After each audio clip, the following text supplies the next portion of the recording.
नमस्कार दोस्तों, स्वागत है आपका हमारे दैनिक रक्षा समाचार शो परिक्रमा में। आज है 29 अक्टूबर 2025।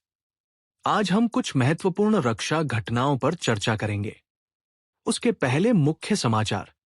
भारत की उन्नत रडार प्रणाली की सफलता, गाजा में ट्रंप द्वारा मध्यस्थता वाले युद्ध विराम पर संकट, इस्लामी सहयोग संगठन OIC की कश्मीर पर वार्षिक वक्तव्य, हिंदुस्तान एरोनॉटिक्स लिमिटेड HL और रूस की यूनाइटेड एयरक्राफ्ट कॉरपोरेशन USE के बीच नागरिक विमान उत्पादन के लिए समझौता ज्ञापन, अफगानिस्तान पाकिस्तान शांति वार्ता के विफल होने पर तनाव, रियो डी जेनेरो में संगठित अपराध के खिलाफ पुलिस कार्रवाई में 60 से अधिक मौतें और यूक्रेन के रणनीतिक शहर में रूसी सेनाओं की पैठ।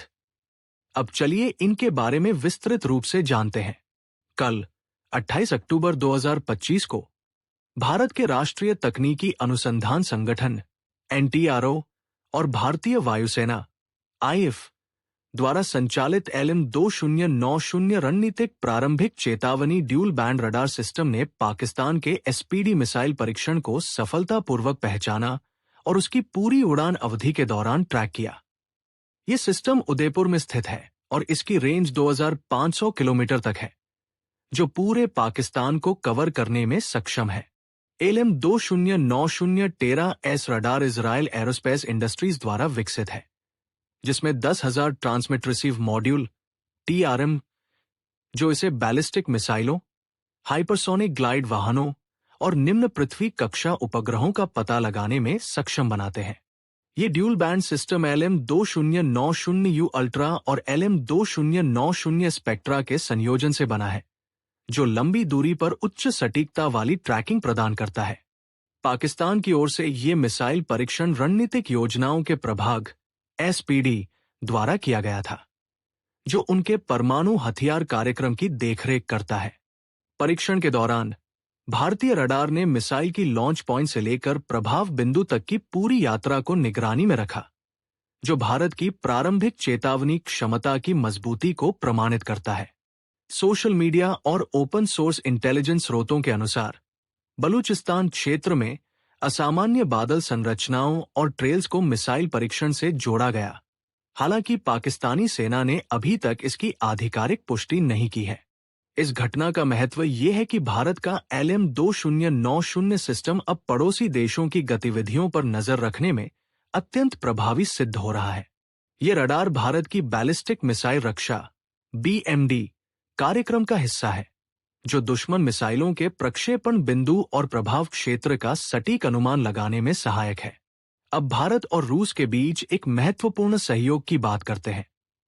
27 अक्टूबर 2025 को मॉस्को में हिंदुस्तान एरोनॉटिक्स लिमिटेड HL और रूस की public joint stock company United aircraft corporation PJSUE ने नागरिक कम्यूटर विमान SJ-100 के उत्पादन के लिए समझौता ज्ञापन MOU पर हस्ताक्षर किए। HL के प्रभात रंजन और PJSUE के ओलेग बोगोमोलोव ने इस MOU पर हस्ताक्षर किए, जिसमें HL के अध्यक्ष एवं प्रबंध निदेशक D के सुनील और USE के निदेशक महानिदेशक वादिम बदेखा उपस्थित थे। यह समझौता भारत में पूर्ण नागरिक यात्री विमान उत्पादन की शुरुआत का प्रतीक है, जो 1988 के बाद पहली बार होगा जब HL ने अवरो HS-748 का उत्पादन किया था। SJ-100 एक ट्विन इंजन संकीर्ण काया वाला विमान है, जो 103 यात्रियों को ले जा सकता है और इसकी उड़ान सीमा 3,530 किलोमीटर है। ये विमान सभी जलवायु क्षेत्रों में -55 डिग्री से 45 डिग्री तापमान में संचालित हो सकता है और कम संचालन लागत वाला है। अब तक 200 से अधिक SJ-100 विमान उत्पादित हो चुके हैं, जो 16 से अधिक वाणिज्यिक एयरलाइनों द्वारा संचालित है। इस MOU के अंतर्गत HL को भारतीय ग्राहकों के लिए SJ-100 का उत्पादन करने का अधिकार मिलेगा, जो मोदी सरकार की उड़ान योजना के अंतर्गत छोटी दूरी की कनेक्टिविटी के लिए गेम चेंजर सिद्ध होगा। ये समझौता आत्मनिर्भर भारत की दिशा में बड़ा कदम है, जो अगले दशक में 200 से अधिक संकरिकाया जेट्स की आवश्यकता को पूरा करेगा। रक्षा मंत्री राजनाथ सिंह ने इसे नागरिक उड्डयन क्षेत्र के लिए मील का पत्थर बताया, जो रोजगार सृजन और स्वावलंबन को बढ़ावा देगा। हालांकि यूएसई पर अमेरिका, यूरोपीय संघ और ब्रिटेन के प्रतिबंध हैं, लेकिन भारत ने एकतरफा प्रतिबंधों का विरोध किया है। ये साझेदारी भारत रूस संबंधों को मजबूत करती है। अब बात करते हैं मध्य पूर्व की, जहां अमेरिकी राष्ट्रपति डोनाल्ड ट्रंप द्वारा मध्यस्थता वाला गाजा युद्ध विराम संकट के कगार पर पहुंच गया है। 10 अक्टूबर 2025 को प्रभावी हुआ ये युद्ध विराम, जो 20 सूत्री शांति योजना का हिस्सा था, अब उल्लंघनों के कारण खतरे में है। इजरायल के प्रधानमंत्री बेंजामिन नेतन्याहू के कार्यालय ने घोषणा की है कि सुरक्षा परामर्शों के बाद उन्होंने सेना को गाजा पट्टी में तत्काल प्रभावी हमले करने का निर्देश दिया है। ये निर्णय हमास द्वारा बंधकों के शवों की हस्तांतरण को स्थगित करने के बाद लिया गया, जिसे इजरायल ने युद्ध विराम समझौते का स्पष्ट उल्लंघन बताया। हमास ने एक पहले ही बरामद शव के अवशेषों को लौटाने का प्रयास किया, जिसे इजरायल ने धोखाधड़ीपूर्ण कदम करार दिया। इजरायली सेना ने हवाई हमलों का फुटेज जारी किया, जिसमें हमास सदस्यों को अवशेषों को दफनाते दिखाया गया, ताकि अंतर्राष्ट्रीय रेड क्रॉस को खोजने दिया जा सके। नेतन्याहू ने इसे स्पष्ट उल्लंघन कहा और प्रत्युत्तर की कार्रवाई के विकल्पों पर विचार किया, जिसमें मानवीय सहायता कम करना और सैन्य अभियान शामिल है। हमास की ओर से गाजा सरकार मीडिया कार्यालय ने इजरायल पर युद्ध विराम के बाद 125 उल्लंघनों का आरोप लगाया। इस संकट से पहले 19 अक्टूबर को राफा में 2 इजरायली सैनिकों की मौत के बाद इजरायल ने हमले किए थे, जिसमें 29 फिलिस्तीनियों की जान गई, लेकिन युद्ध विराम बहाल हो गया था। ट्रंप की योजना में सभी बंधकों की रिहाई, युद्ध समाप्ति, इजरायली सेना की वापसी, हमास का निरस्त्रीकरण और अंतरिम शासन शामिल है। यह समझौता 29 सितंबर 2025 को घोषित हुआ था, जिसमें अरब और मुस्लिम देशों का समर्थन था। वर्तमान संकट से शांति प्रक्रिया प्रभावित हो सकती है, क्योंकि हमास ने बंधकों के शवों की हस्तांतरण स्थगित कर दिया है। इजरायल ने गाजा शहर में हमलों से 18 लोगों की मौत की पुष्टि की, जिसमें गोलीबारी और तोपखाने शामिल हैं। पूरा विश्व इस स्थिति पर दृष्टि रखे हुए है, क्योंकि ये मध्य पूर्व की स्थिरता को प्रभावित कर सकता है।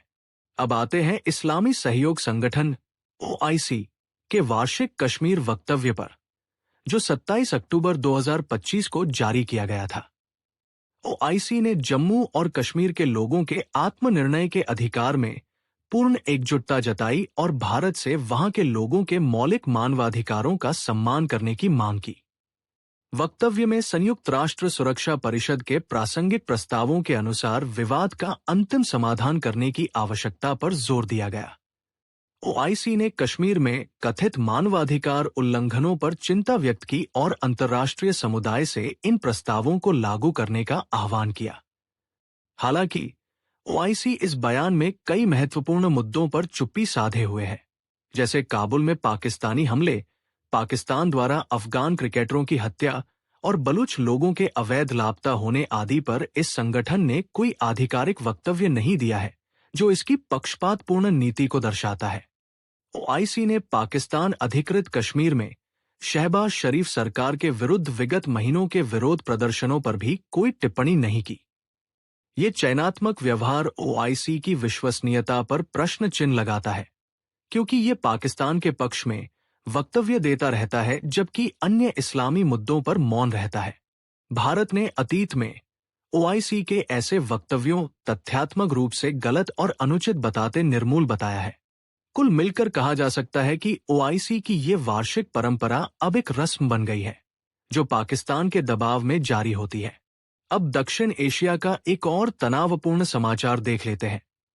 इस्तांबुल में अफगानिस्तान और पाकिस्तान के बीच शांति वार्ता विफल हो गई, जिसके बाद अफगान सुरक्षा स्रोतों ने चेतावनी दी है कि अब से पाकिस्तान के किसी भी हमले का जवाब समान रूप से दिया जाएगा। यदि अफगानिस्तान की धरती पर बमबारी की गई तो इस्लामाबाद को निशाना बनाया जाएगा। स्रोतों के अनुसार अफगान पक्ष वार्ता के लिए प्रतिबद्ध था, लेकिन पाकिस्तानी प्रतिनिधिमंडल में ऐसी प्रतिबद्धता की कमी थी और उन्होंने इस्लामी अमीरात से पाकिस्तान की सुरक्षा सुनिश्चित करने की मांग की। पाकिस्तानी प्रतिनिधिमंडल ने इस्तांबुल वार्ता को जानबूझकर विफल किया, जहां अमेरिकी ड्रोन संचालन और सीमा पार आतंकवाद पर गहन अविश्वास उजागर हुआ। वार्ता के दौरान पाकिस्तान ने पहली बार स्वीकार किया कि उसके क्षेत्र से अमेरिकी ड्रोन संचालित होते हैं, जिसे तोड़ना संभव नहीं। अफगान पक्ष ने हवाई क्षेत्र की अखंडता की गारंटी मांगी, लेकिन पाकिस्तानी पक्ष ने अचानक रुख बदल लिया, जिससे बातचीत बिखर गई। कतरी और तुर्की मध्यस्थों को पाकिस्तानी प्रतिनिधिमंडल के व्यवहार पर आश्चर्य हुआ, जो असंगठित और अपमानजनक था। पाकिस्तान ने तहरीक-ए-तालिबान पाकिस्तान (TTP) जैसे समूहों को नियंत्रित करने की मांग की, लेकिन अफगान पक्ष ने कहा कि ये पाकिस्तान का आंतरिक मामला है। पाकिस्तानी रक्षा मंत्री ख्वाजा आसिफ ने विफलता का दोष भारत पर डाला, आरोप लगाया कि नई दिल्ली अफगानिस्तान के माध्यम से प्रॉक्सी युद्ध लड़ रही है। ये विफलता 19 अक्टूबर के दोहा युद्ध विराम को खतरे में डालती है, जो सीमा संघर्षों के बाद हुआ था। अफगान मीडिया ने पाकिस्तान पर रचनात्मक वार्ता न करने का आरोप लगाया, जबकि पाकिस्तान ने काबुल की अनिच्छा को जिम्मेदार ठहराया। इस विफलता से सीमा पर सैन्य टकराव का खतरा बढ़ गया है, जो क्षेत्रीय स्थिरता के लिए झटका है। अब ब्राजील की राजधानी रियो डी जेनेरो से एक हिंसक घटना का समाचार आया है। 28 अक्टूबर 2025 को संगठित अपराध के विरुद्ध पुलिस कार्रवाई में 64 से अधिक लोग मारे गए, जिसमें 4 पुलिस अधिकारी भी शामिल हैं। ये कार्रवाई रियो के इतिहास की सबसे घातक पुलिस कार्रवाई है, जो कमांडो वर्मेलो गैंग के विरुद्ध की गई थी।